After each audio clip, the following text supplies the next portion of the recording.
Moscow, Idaho, a tranquil college town nestled in the Palouse Hills home to the University of Idaho. Life here was usually gentle, until it wasn't. A crime so brutal it felt unreal. This town hadn't seen murder in 7 years.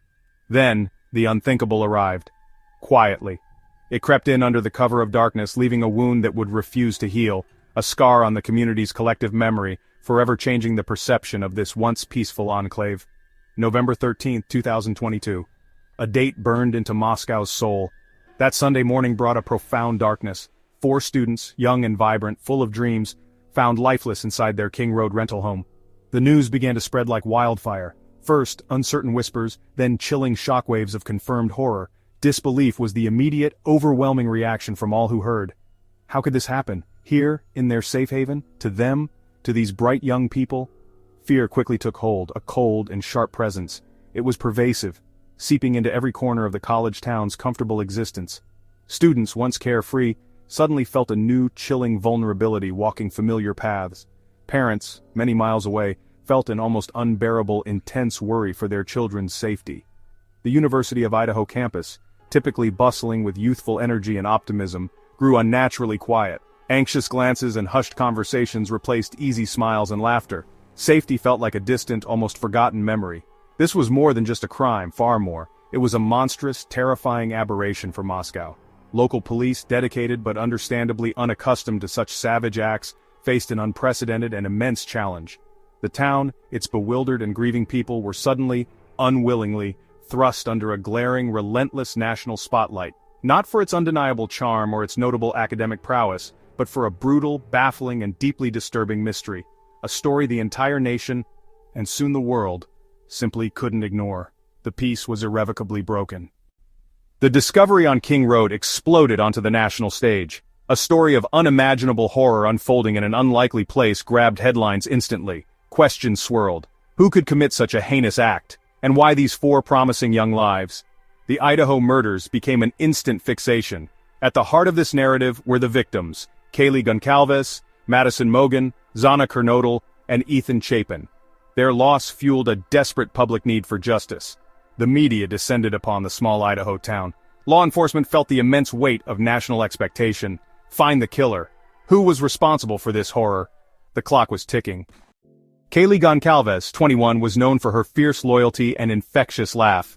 Madison Mogen, also 21, was the sunshine in many lives. Their friendship was the stuff of legends. Inseparable since the 6th grade, their connection only deepened. They weren't just friends, they were sisters. Kaylee was preparing for a job in Austin, Texas.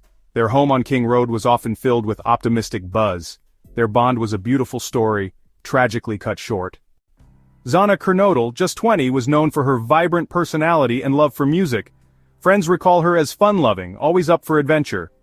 Ethan Chapin, also 20, was a kind, generous student and member of Sigma Chi. Together, Xana and Ethan were a picture of youthful happiness. Their connection was a bright spot, a genuine affection that blossomed on campus. The cruel interruption of their story left an aching void, a stark reminder of life's fragility. The house on King Road was more than student accommodation. It was a home. For Kaylee, Madison, and Xana, it was their shared space. This house, near the University of Idaho campus, was meant to be a safe harbor. The brutal reality of their final moments contrasts their vibrant lives. The violence was swift and devastating, shattering the peace. The loss sent shockwaves, leaving disbelief and sorrow. The loss of Kaylee, Madison, Xana, and Ethan created a void. Their stolen futures represent an immense, heartbreaking tragedy. Saturday night, November 12, 2022.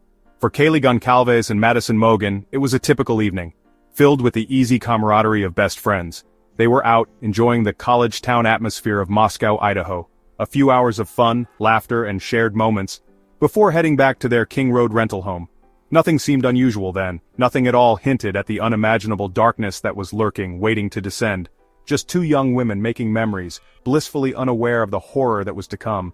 Their night included a stop that would later become a crucial point in the timeline. Around 1:45 a.m. on Sunday, November 13th, Kaylee and Maddie were seen at a local food truck. The Grub Truck, a popular late-night spot for students. They ordered food, chatted, just like any other night. Unbeknownst to them, a live-stream camera at the truck captured these moments. These would become some of the last images of them alive, smiling, happy, full of life. A poignant, heartbreaking record of their final carefree hours. The journey home was short. After leaving the food truck, they secured a ride, not a taxi, not a rideshare, but a private party, someone they likely knew or trusted to get them home safely. They were dropped off at their King Road residence at approximately 1:56 a.m., less than 2 miles from the bustling downtown area to their quiet street, just a few minutes in a car. The final leg of their journey that night, a journey that ended at the doorstep of what should have been their sanctuary. Once inside, the house would have settled. Perhaps some quiet conversation, preparing for bed, the usual routines of winding down after a night out, lights clicking off, one by one. The King Road home, nestled in its student neighborhood, falling into the deep quiet of the early morning hours, an illusion of peace, of safety, cocooning its residents. But that peace was fragile, terribly fragile, and it was about to be shattered in the most brutal way imaginable, an ending no one could have foreseen. Elsewhere in the King Road house that night, Xana Kernodle and her boyfriend Ethan Chapin were also present. Ethan, a welcome visitor, spending time with Xana. Their evening was likely much quieter, perhaps spent comfortably inside the house. They too were young, with futures stretching out before them, full of promise. Like Kaylee and Maddie, they were settling in for the night, unaware of any impending danger, believing they were safe within the familiar walls of the student rental, a place of supposed security and youthful dreams. The King Road neighborhood itself began to still, a residential area, popular with University of Idaho students. On a weekend it might have seen its share of comings and goings earlier in the evening, but as the clock ticked past 2 a.m., then 3 a.m., an inevitable quiet would have descended, streetlights casting long shadows, most houses dark, the world outside oblivious. This deepening darkness, this profound stillness, provided an unwelcome cloak, a cover for anyone moving with stealth, with malevolent intent, the quiet of the night masking a sinister approach. The timeline advanced, minute by agonizing minute, towards the fateful hour of 4 a.m., an unnerving stillness might have permeated the air, or perhaps the ordinary sounds of a sleeping house, the gentle rhythm of breathing, the occasional creak of a floorboard, the residents inside presumably asleep, vulnerable, unprotected, lost in their dreams, utterly unaware of the nightmare that was about to unfold, the hours of deepest sleep when the guard is down, when the home feels like the safest place on earth, a dangerous assumption on this particular night. While the occupants of 1122 King Road slept or tried to, someone else was moving, an intruder, a killer. Their approach was silent, calculated, unseen, unheard by those inside or by anyone nearby. How they neared the house, how they chose their moment, remains part of the chilling mystery. But they came, a predator, stalking its prey in the pre-dawn gloom, the calm before the storm, a deceptive quiet before an explosion of violence that would leave a community and a nation reeling in shock and disbelief. Around 4 o'clock in the morning, a time that would later emerge as critical, one of the surviving roommates, Dylan Mortensen, recounted a horrifying experience. She saw a man dressed in black, face obscured by a mask. He walked past her. She heard someone say, "There's someone here!" Then, as the masked man walked past, she heard him say, "It's okay, I'm going to help you." Perhaps faint screams, muffled cries, sounds of a struggle, quickly silenced. The attack was swift, lasting only a matter of minutes. The killer departed, leaving behind a scene of unimaginable carnage. The hours after the attack were filled with an eerie quiet within the walls of 1122 King Road. The two surviving roommates, Dylan Mortensen and Bethany Funk, were on the ground floor. What they saw and heard remains a subject of intense scrutiny. Finally, at 11:58, a 911 call was placed. Police arrived at the house on King Road, unaware of the horror inside. 4 young lives brutally taken. There was no sign of forced entry. This deepened the mystery from the start, the beginning of an immense, complex, and deeply disturbing investigation. The Moscow Police Department arrived on King Road to a scene of unimaginable horror. 4 young lives extinguished inside their own home. This was not the Moscow they knew. This was a crime too vast for them alone. The Idaho State Police were the first to respond. The Federal Bureau of Investigation was formally requested. Soon, 60 highly trained federal agents descended upon Moscow. The hunt for the killer was on, now a massive, unified joint operation. Meanwhile, the town of Moscow reeled in disbelief. Their campus, their homes no longer felt secure. Pressure began to mount. Solve this heinous crime. Find the perpetrator. The unblinking eyes of the entire nation were now watching this small Idaho town. Investigators turned to security cameras and Ring doorbells, hoping for a visual clue. They collected hours of recordings from businesses and homes. After countless hours, a breakthrough, a white sedan. It was seen circling the victim's residence between 3:29 and 4:20 a.m., coinciding with the murders. The car, identified as a 2011 to 2013 white Hyundai Elantra, became the investigation's focus. The public was alerted. Have you seen this car? Finding one specific Elantra was daunting, but the car was now indelibly burned into the investigation's core. It had to be found. While the hunt for the white Elantra continued, investigators delved into digital signals. Cell phone records became a modern detective's most potent tool.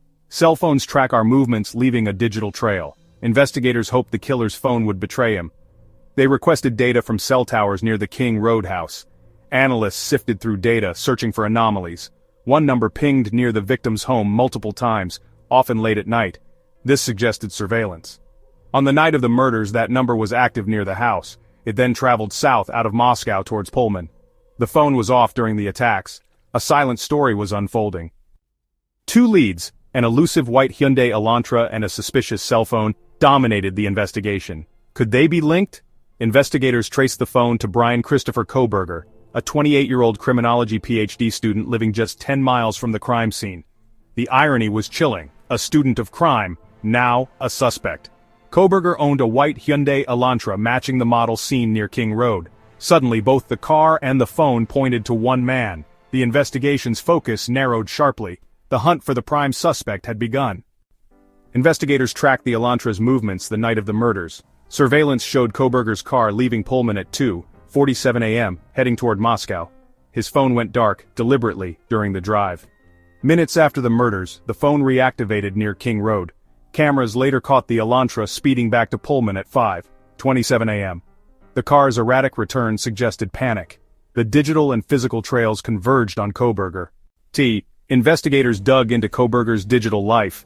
His search history revealed an obsession with knives and serial killers. He posted on forums, probing ex-convicts about victim selection and criminal thought processes. Was this academic curiosity or something darker? The line blurred as his online activity mirrored the crime's brutality. His digital footprint suggested not just study, but fixation. Investigators saw a mind dwelling in darkness. Amid the chaos, a crucial clue, a tan K-bar knife sheath, was found near the victims. Forensic analysis revealed male DNA on the sheath's snap. It didn't match any victim or resident. This single trace became the investigation's linchpin. The killer had left behind a silent witness. The sheath's DNA was a direct link to the perpetrator. The error would prove pivotal. The DNA profile from the sheath didn't match any database. Investigators turned to genetic genealogy, tracing the DNA to Kohberger's family. A covert trash pull from his parents' home yielded a direct match. The odds of coincidence were astronomical. Digital evidence had led to Kohberger, DNA sealed the connection. The case against him was now scientific, not just circumstantial. The suspect was inextricably linked to the crime. December 30th, 2022. SWAT teams surrounded the Kohberger home in Pennsylvania. Kohberger was arrested without incident, bearing scratches on his face. A black glove in the trash raised further suspicion. During arrest, he asked, "Did you arrest anyone else?" No denial, just a chilling calm. The criminology student was now the accused. Justice was closing in. Kohberger's academic life took on new meaning. He studied crime, deviant behavior, and forensic skills now seen as tools for murder. Classmates recalled his intense, sometimes unsettling focus on serial killers. He contacted ex-convicts probing their criminal minds. Was he researching or rehearsing? The paradox, a scholar of crime accused of committing it. The case blurred the line between study and obsession. Bryan Kohberger faced the reality of the legal system after being indicted by a grand jury. He was charged with 4 counts of first-degree murder, 1 for each victim, plus 1 count of felony burglary. In court, Kohberger pleaded not guilty to all charges. The Latah County prosecutor announced they would seek the death penalty. This decision elevated the stakes, transforming the trial to a trial for life itself. The path ahead promised to be fraught with legal complexities. As the case moved through pre-trial, the prosecution shared its immense evidence with the defense. Cell tower pings placed Kohberger's phone near the King Road house 23 times. Video evidence showed his white Hyundai Elantra circling the neighborhood on the night of the killings. Investigators traced an Amazon purchase made by Kohberger for a knife-sized item. Faced with this mountain of evidence, the defense began to push back, citing intense media coverage. They argued it had poisoned the potential jury pool. The defense filed a motion requesting a change of venue. arguing that pervasive media coverage made a fair trial in Latah County impossible. They also sought a trial delay due to the volume of evidence. Judge John Judge granted the change of venue. Judge Stephen Hippler moved the trial to Ada County. A new trial date was set for August 11, 2025. The road to trial had a new destination and timeline. The case against Bryan Kohberger is built on a chilling digital trail and a near irrefutable DNA link. Yet one question looms larger than any other. It whispers in the silent evidence. It screams from the headlines. Why? What drove the suspect to such brutality? What darkness festered, leading to this horrific explosion of violence? The motive remains the great agonizing unknown, a gaping hole in the center of this tragic story. This central mystery continues to confound investigators and the public alike, a puzzle piece desperately sought. Investigators have found no clear prior connection between Bryan Kohberger and the four vibrant young victims. No angry texts, no spurned advances, no shared history of conflict. He was a student in a neighboring town, seemingly a world away. No manifesto has been discovered, no written explanation, no boastful claims of responsibility, common in some crimes. Just a terrifying silence surrounding the crucial question of intent. This absence of a discernible link makes the crime feel even more random, and therefore more frightening for everyone who followed the case. Experts in the absence of concrete answers can only speculate. Could it have been a deep-seated misogynistic rage, a hatred directed towards women tragically unleashed? Or perhaps, some theorists suggest, it stemmed from incel ideology, a bitter resentment born of involuntary celibacy. Others point to the chilling possibility of a thrill kill, a terrifying fantasy played out for the sheer, awful excitement. These theories swirl, attempts to impose logic on the illogical, but without Kohberger speaking they remain just that, educated guesses. For the prosecution, establishing a motive is not always legally required, but to convince a jury to impose the death penalty, that is a far higher bar to clear, a much steeper climb. They know they must paint a compelling picture, a narrative that explains the why behind the who and how. A motive, however dark or disturbing, provides context. It helps a jury understand the depravity alleged. Without it, the ultimate punishment becomes a harder ask. The search for that convincing narrative will be a crucial battleground in the upcoming trial. The prosecution may feel its case is strong, built on a foundation of science and digital footprints, but Bryan Kohberger's defense team is preparing its counter. Their strategy, as it often is, will be to introduce doubt, to poke holes in the state's narrative, to challenge its evidence. One of their most potent hints has been the suggestion of other DNA, specifically, other male DNA found inside the King Road house. DNA that does not belong to Kohberger, or to the victims. This claim raises immediate, tantalizing questions about the crime scene. These whispers of other DNA are not just media chatter. The defense has reportedly filed sealed motions with the court, motions that are not available for public scrutiny. These documents, it's believed, may name alternate suspects, individuals the defense believes could be responsible for the murders, or at least, individuals whose involvement warrants investigation. This tactic forces the prosecution to defend against shadows, to prove not only Kohberger's guilt, but potentially others' innocence. It complicates the narrative, muddying the waters for a future jury. The intense public interest has created another persistent challenge. A strict gag order is in place, binding all parties. Lawyers, investigators, witnesses, all are forbidden to speak publicly about the specific details of the case, yet information has continued to trickle out. Alleged leaks, from unnamed sources providing tantalizing, sometimes unverified details. This has fueled rampant online speculation and media frenzy, and it has undoubtedly caused immense frustration for the presiding judge. The integrity of the judicial process is paramount. Judge John Judge has made his stance abundantly clear. He has repeatedly warned against violations of the gag order, threatening contempt of court charges for anyone who disobeys. Such leaks, he has emphasized, can taint the jury pool. They can prejudice potential jurors before a single piece of evidence is presented. This constant battle to control the flow of information adds another layer of complexity to the pre-trial proceedings. Ensuring a fair trial, free from undue influence, is his highest priority. The challenge is immense in a case this widely followed, this deeply scrutinized. The path to justice is often a marathon. In the case of Bryan Kohberger, the trial has been set for August 11, 2025. For the families, this delay means many more months of waiting. The legal system moves at its own deliberate pace. The trial in Boise is expected to be lengthy. The jury will face an enormous task. Ultimately, this trial will determine more than just guilt or innocence. If convicted, the jury will decide whether he should be sentenced to death or to life in prison. Their collective judgment will echo far beyond the courtroom walls. And so, a nation watches and waits. The trial will be a crucible, testing the evidence and the system itself. Whatever the outcome, the case of Bryan Kohberger will leave an indelible mark.